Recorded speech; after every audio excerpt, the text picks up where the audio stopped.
being approached by a group of teenagers was widely shared online last week. Gardaí say the investigation is ongoing and are appealing to those who were present at the time of the incident or who can assist them in the investigation to come forward. It's 7:02. News Talk Weather. Thanks to Ryanair. Track and solve your customer service queries online and on your Ryanair app. There will be scattered showers with rain turning heavy in parts with the risk of some thunderstorms. Light to moderate northwesterly winds with lowest temperatures of between 2 and 6 degrees. And now you're up to date on News Talk. The Newsround on Off the Ball. With Gillette. Put your best face forward with our new and improved razors. This is News Talk.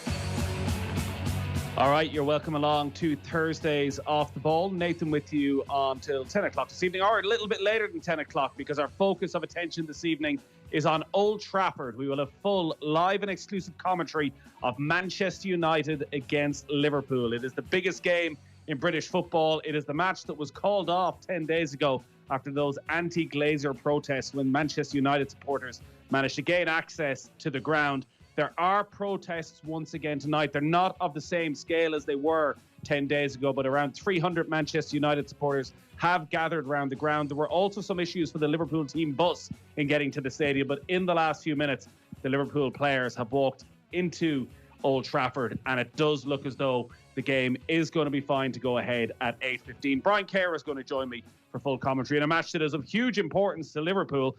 That victory for Chelsea over Arsenal last night once again has opened up the possibility of Jurgen Klopp's side finishing inside the top four. But in all likelihood, they'll need to win their final 4 games of the season. And Old Trafford is not a ground that they have a good recent record in. So all that coming your way in a little while. An 8:15 kickoff. We should have team news in around 10 minutes time as well. We'll have build up after 8 o'clock.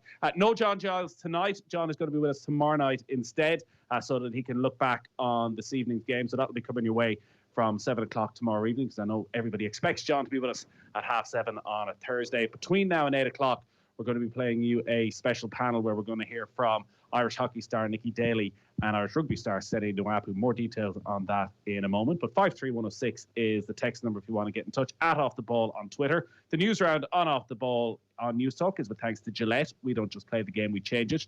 Gillette, made of what matters. Richie McCormack is with us as well. Evening, Richie. Nathan, how are you?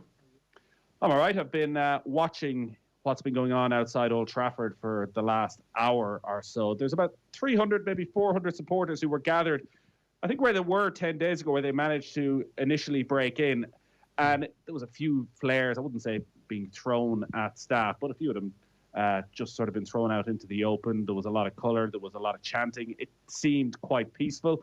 Then around 20 minutes ago, there was a lot of movement, and suddenly all those supporters made their way to another side of the ground. It seemed to either block the Liverpool bus again or to try and gain entrance, but there was a big security presence there. Liverpool came in, another back entrance, and are now in the stadium. And the fact that both sets of players are in the stadium and there's a big security presence around, I think we got to assume the game is going to go ahead.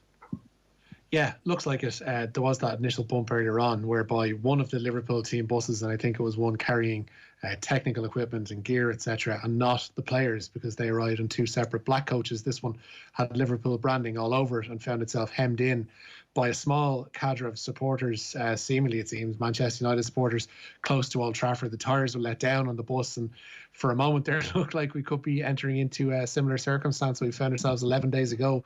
But thankfully, the police got that bus on the move. It has arrived. Liverpool players, I saw the pictures of both of the team coaches involving Liverpool players arriving without any issue. They sailed into Old Trafford, it seems, the players walking in the regular entrance. The interesting thing is the Manchester United players have apparently been there for hours. The Manchester Evening News had pictures earlier on today of the likes of Edinson Cavani and Mason Greenwood, Juan Mata, Bruno Fernandes, and a few more arriving by car. So it seems like they've been holed up inside Old Trafford, waiting for the worst to happen, or at least expecting it for the past few hours, but obviously safe enough. And it seems, barring another pitch invasion that we saw 11 days ago, that we're going to get a game on tonight. Well, I was most happy 10 days ago when I was sat at home and Steve Doyle and Brian Kerr were about to do commentary and realised they'd have 2.5, 3 hours to fill. But Brian Kerr is with me again this evening. He's assured me if the game's called off, we're getting Brian Kerr's life story, the uncut version, including what really happened when Kerr stared down Graham Burke. So if the game is called off, that's coming your way. If not, it's just lost into the annals of history. So all that coming away from 8:15. I'm just disappointed that there's no 20-year celebration of Bo's double securing the FAI Cup on this day. The great Kevin Hunt lifting the trophy with Roddy Collins beside him and Bertie Ahern behind him. Halcyon days for the wonderful county of Dublin, Nathan. Did I see Ballyhonna's finest left-back Simon Webb in those pictures as well? You would have done? Yes, indeed. Yeah. Great team. Good God, we're blessed. Cracking team. Where did it all go wrong, Richie? We're tight on time for the news round. There is a Premier League game already underway. Yeah, there is. There's a 6 o'clock start in the first of this evening's 2 Premier League games. It's still Aston Villa 0, Everton 0. Seamus Coleman captaining the visitors tonight, and Jack Grealish, after 12 games out with a shin injury, is fit enough for a place on the Villa bench, but no goals just yet. Tyrone Mings has gone closest for the hosts with a header 6 yards out. As I mentioned, an 8:15 start to the Manchester United Liverpool game. Both teams arriving safely at Old Trafford tonight. But the big news, I guess, in terms of football comes away from England. UEFA today confirming that this season's Champions League final is to be moved from Istanbul's Ataturk Stadium to the Dragao Stadium in Porto. Turkey was placed on the UK government's red travel list last week, meaning travelling fans would have to quarantine upon their return. No such issues surround Portugal, but their government this evening has put in place several restrictions to which supporters must adhere. 6,000 fans per team will be allowed to attend the game. But Portugal's Cabinet Affairs Minister Mariana Vieira da Silva said this evening that all ticket holders must use chartered flights and they'll have to leave the country straight after the game. So it's get in and get out for those lucky enough to secure tickets for this year's Champions League final, but very little of a sense of occasion around it.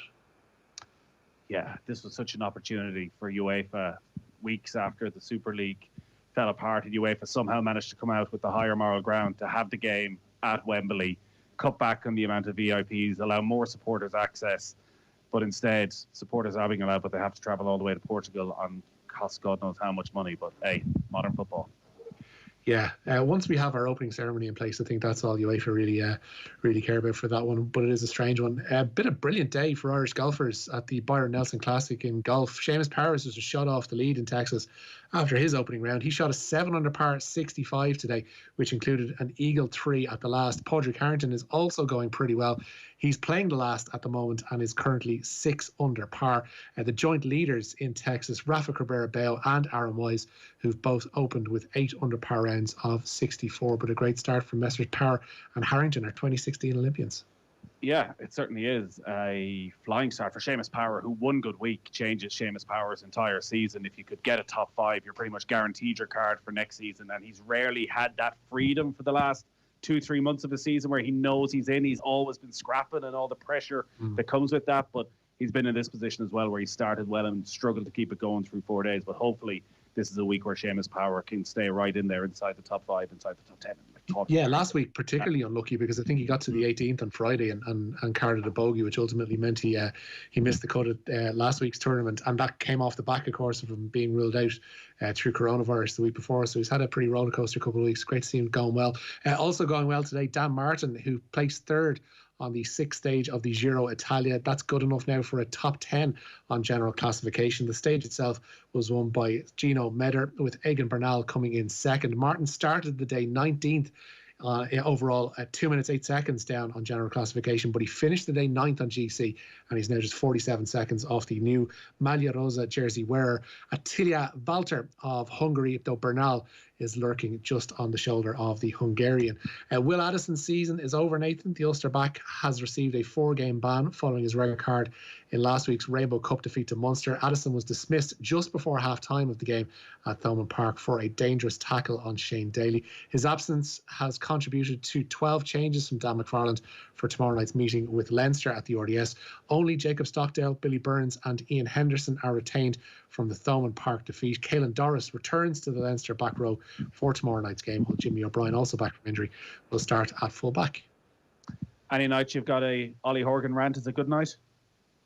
Absolutely it is. The Finn Harps manager says the standard of officiating in the league needs to improve. He's been handed a 3-game suspension for comments he made to referee Rob Hennessy in their recent defeat to Shamrock Rovers. And Horgan told Highland Radio today that what was said to the official does not deserve the punishment that he's been dealt.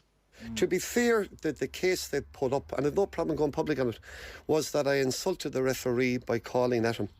I'm not quite sure what tolerance levels they have, but if I want to insult somebody, it'll be a hell of a lot more than questioning why it was a free kick, reversed. Yeah, there's history there from his game against Shamrock Rovers where he gave 3 penalties, and I did refer to it, from before. I'm totally entitled to. I'm hugely annoyed at the fact of the official, who's a good fella. I've spoken about this time and time again, and I've no problem going public here, and you're probably smiling, thinking that, Jesus, this is a great coup here, but it's not good enough on their behalf. It wasn't good enough for us in years gone by, where there was foul and abusive language. Yes, there was jumping around in the dugout. None of that has happened, and none of that happened against Shamrock Rovers, and yet I get a 3-match ban. That official was out the following week refereeing a game on television, which I was at. Not good enough. I was going to say 53106. What did he say? But apparently he just referred back to that game last season whereby Harps had 3 penalties given against him. Now, in what terms? That would break a rule, I would imagine, in that it implies that there is some sort of bias there from previous. There's some kind of bias, and some kind of previous, bias against the team. But the game and the league is all the richer for having Ollie Horgan in it, I have to say. It's a pity from his point of view that he's going to be missing for the next 3 games for Finn Harps, who've made quite a bright start to the season. All right, we've time for one more quick story. Yeah, we'll go more golf. Paul Dunne is 4 off the lead at the midway point of the British Masters. The 2017 winner carded a second round 69 at the Belfry today to finish up on 3 under par. Jonathan Caldwell also shot a 69 today. He will just make the cut, it seems. He is 1 over par. The cut mark I don't think is going to go anywhere in the next couple of hours. Niall Carney has finished up on 6 over. His week is over, as is Colin Moriarty. He's playing the last on 9 over par. And Cormac Sharvin, with a late rally, has finished today on level par, 71 today for the Ulsterman. And he too will see the weekend at the Belfry, Nathan. All right, short and sweet tonight, Richie. Thanks for that. Cheers, that. Richie McCormack there with the news round. So we're going to take a very quick break. John Giles coming away tomorrow night so we can reflect on Manchester United against Liverpool. We've commentary of that coming up in just over an hour. We're going to take a quick break and then we bring you through the team news. The news round on Off the Ball. With Gillette, we don't just play the game, we change it. Gillette, made of what matters.